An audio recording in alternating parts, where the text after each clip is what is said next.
committed suicide and was successful. So they've called us in for a series of workshops now. And I think that's something that's extremely common when we look at what's going on with mental health and the youth today. Suicide is just an outcome, and I think what our panelists are also going to elaborate on is going to be that what is it that causes a lot of struggle, a lot of turmoil in a stage of our lives when we're actually looking to build so many things. We're extremely creative. Everyone is bubbling with ideas and, channeling a lot of those. So I think she mentioned I'm also an art-based therapist. So I think this fits in beautifully with this entire scheme of things. Looking at utilizing the art, some of you spoke about it. Someone spoke about mandalas, Sukhman spoke about theatre. And well-being becomes a huge part about mental health, not just for youth, but also for adults. What we're going to talk about today is going to look at a couple of different things. Identity is an extremely integral part of adolescence and youth. This is the stage in our lives where everyone's looking at forming what they want to be. So you look at your professional identity, what we're going to do, what we're going to become when we grow older, or within the time span that you're reaching young adulthood. Also your personal identity.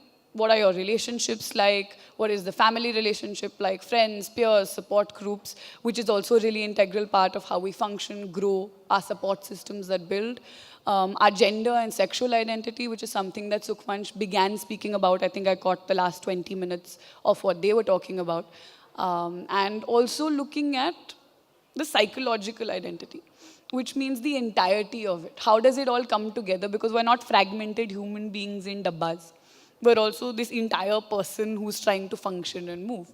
And I think something we were discussing before coming onto the panel is also that when you look at mental health, a lot of us get worried and say, okay, psychologist kaun hai? The nice thing is, we have a couple here on the panel. This is ye hai. So it's not some like far off, scary, random thing that, accessing a psychologist or accessing mental health or support systems is जो होता था पहले कि it's this sort of far off, hidden away in the back of a hospital, किसी कोने में वाला feeling. It's people you know, people like you.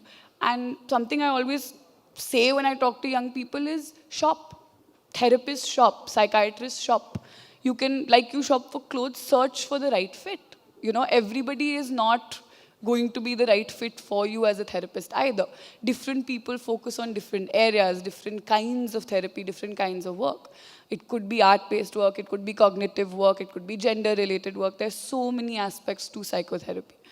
And I think what we forget to talk about, which again I think Itisha is going to elaborate on, is wellness, well-being and happiness. Sometimes we get lost in the struggle of everything so much that we forget to navigate to the space which we're actually trying to get to. Is looking at positivity, looking at well-being, which is what essentially we're sort of striving to build into our lives or sustain in our lives.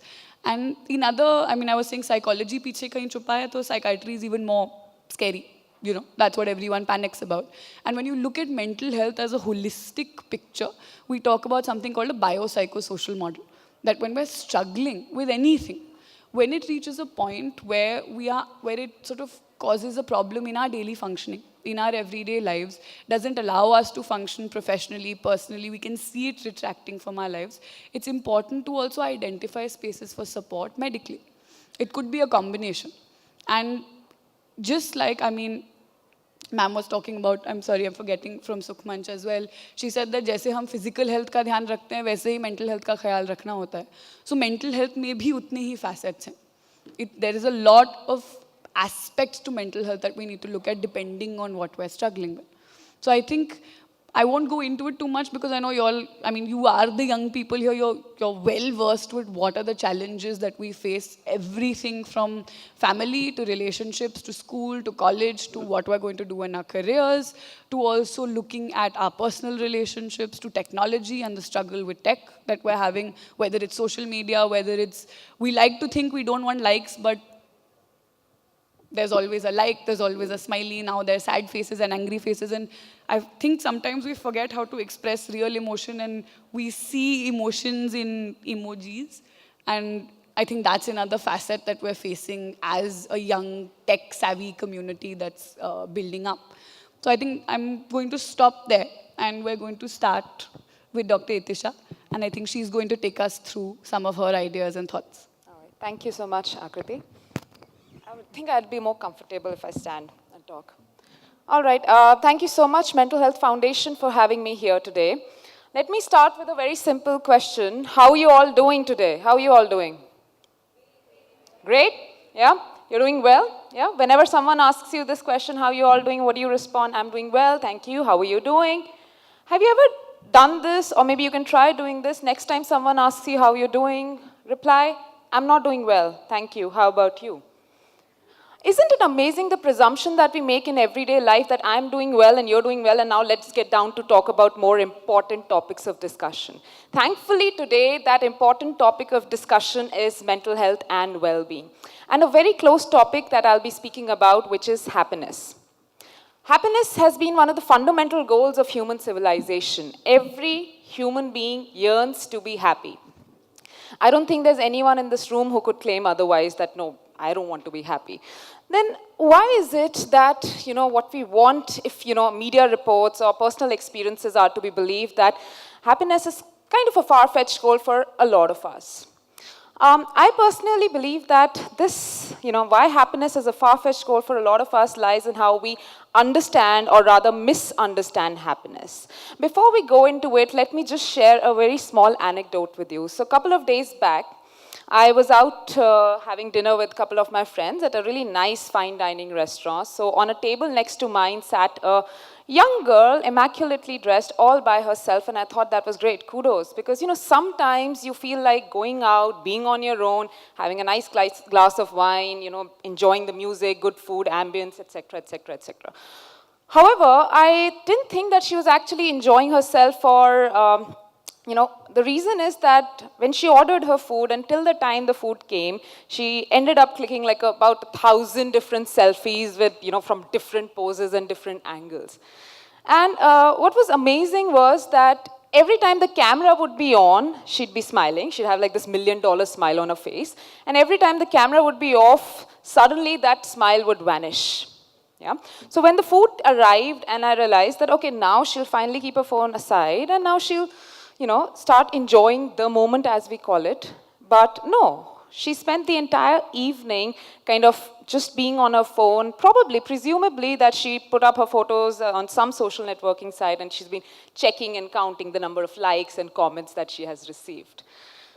And I find it very sad and pitiable that in pretending to have a good time, she actually lost on to an opportunity to have a good time. So speaking of social networking sites, some of you would have probably heard of this famous Instagram poet called Atticus. And Atticus commented that he's written something which goes like this: I'm afraid there is something broken in our generation. There are so many sad eyes on happy faces. Why is that?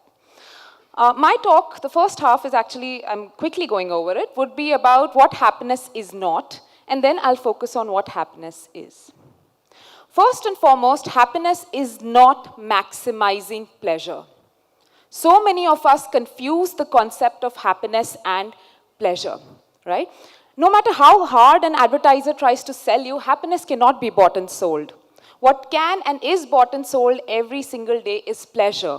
Whether they're your branded clothes, branded watches, a new phone, iPhone, a car, a house, yeah? So you buy and sell pleasure, actually, but it's been guised and being sold to you as happiness. For example, take up an advertisement where there's a girl who's shown to be extremely miserable because she's dark-skinned. And for that, you have a Fair and Lovely cream or some fairness cream, which, oh, this is being recorded. I should not take brand names. So you have a fairness cream that tells you you'll be 4 shades lighter, and voila, she is. And she's successful, she's an air hostess, she has a successful career, or she gets married to someone who's successful. Either way, she's shown to be very happy. And in the end, ab happiness 5 rupees ke sachet mein bhi milti hai. Yeah? If you think they only poke insecurities of women, no, they also poke insecurities of men, axe effect. Yeah? So you put on this deodorant and you'll have 10 different women falling left, right, and center for you, and that's happiness for you. Jokes apart, there's an important reason why you should not pursue pleasure. You should not maximize pleasure, because all pleasures are addictive and all addictions ultimately are painful. everything that you buy, everything that gives you momentary pleasure, whether it's getting into that job that you've always wanted or